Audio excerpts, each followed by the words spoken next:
I'm Amanda here at the Potawatomi Zoo, and today we're going to be reading an Andean bear story. This is There a Bear Over There? And this was published by the Greensboro Science Center, and the proceeds of this book do benefit Andean Bears Safe. These guys are, again, a unique species that are considered vulnerable by the IUCN, so they are suffering from poaching and habitat loss. And so we'll read this story, which is available at most of your online retailers. Is there a bear over there?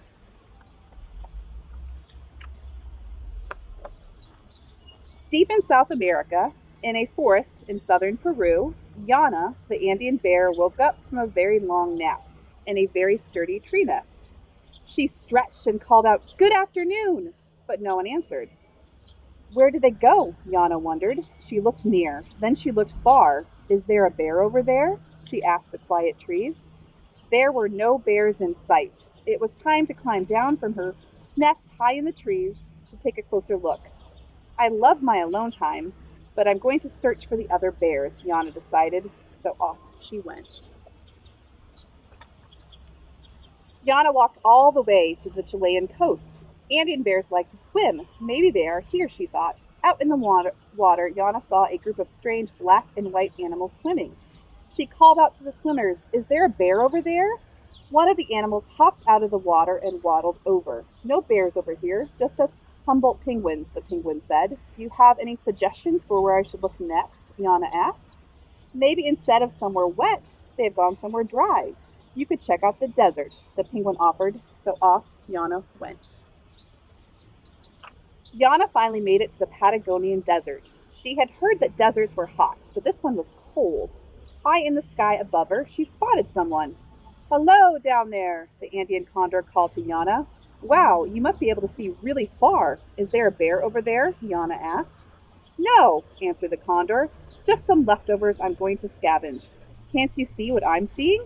Yana replied, "My eyesight isn't quite as good as yours, but I can smell your leftovers from here." So off she went. Yana found herself surrounded by green trees. "It's just like my home," she thought. She saw so many kinds of plants and animals in this beautiful coastal rainforest. "Welcome to the Atlantic forest," Yana heard someone say. She spotted the small golden monkey climbing high in the treetops. "Is there a bear over there?" she called back. The golden lion tamarin answered her. "No, but you can join my family. You'll be safe in this protected place." Yana smiled and answered, "Thanks, but I have to keep searching for bears." So off she went. Yana walked to a place where the ground was very dry, soon to be very wet. "It's so dry here. Could this really be a wetland?" she asked out loud. "Yes, because we are in the Pantanal," a voice replied. Yana spotted two sets of eyes looking back at her. "Is there a bear over there?" she called to the strangers. "Just us, an anteater and a maned wolf," the creature with the long nose answered. "If it's ants you're looking for, you've come to the right spot," the anteater suggested. "There are lots of rodents to catch too," the maned wolf offered. "No thanks, I'm more into plants and fruits," Yana told them, so off she went. Yana arrived next in the Amazon rainforest, another place that reminded her very much of home. Now this must be where the bears have traveled to, she thought, as she breathed a big sigh of relief. Then she took a careful look around. Yana saw a line of leaves marching by and a big group of butterflies, who had landed on a big tree. She called out to the butterflies, "How are those leaves walking? And even more importantly, is there a bear over there?" The butterflies stayed quiet, but someone else peeked out from behind the trees. It was a human. "Those are leafcutter ants carrying the leaves, and I'm here studying their behavior. But you're the first bear I've seen," the zoologist told Yana. "I guess I better keep looking," Yana said, a little sadly. "Be safe out there. I'll be here to help if you need me," the zoologist said. So off Yana went. After a while, Yana found that she was still in the Amazon rainforest, but that was okay. She felt safe here. No one was around for her to talk to, so it felt like a good time to stop for a break.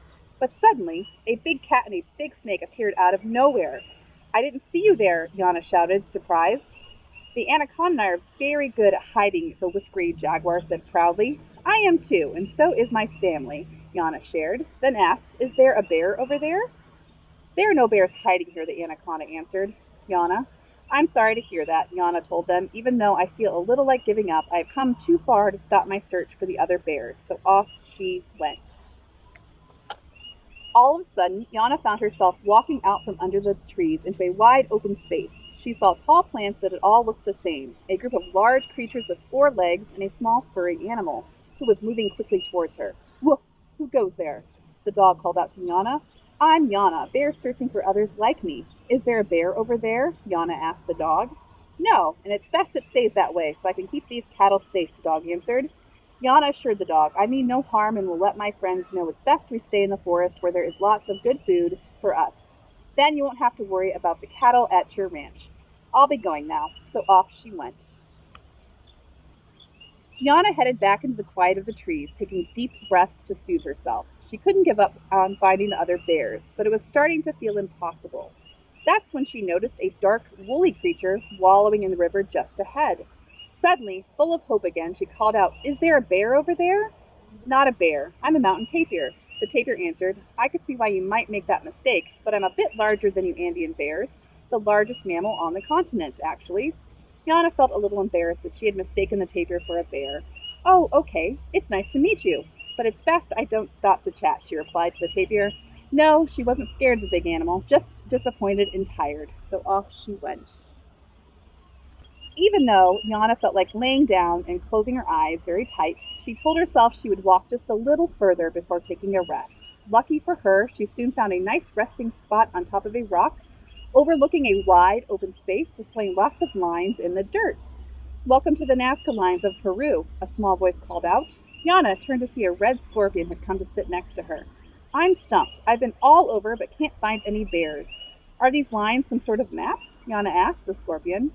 The scorpion laughed a little, then replied, No, those lines there are a monkey, but let the stars guide you as they have guided explorers like you all through time.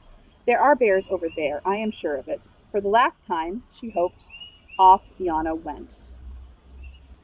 Yana followed the stars, just like the scorpion told her. They led her all the way to the Andes Mountains, to the large old city of Machu Picchu. Oh no, I don't think bears live in ancient cities, Yana thought as a tear fell from her eye. But just then she saw a group of dark specks on a distant hill. Could it be? Could there be a bear over there? As she moved closer, the good news came into view. Yes, there was a bear over there, several bears in fact. Home isn't just a place, it's a feeling, and I am finally here, she called out, smiling into the sun as it rose. Yana could rest at last, back at home in the Andes Mountains. The end.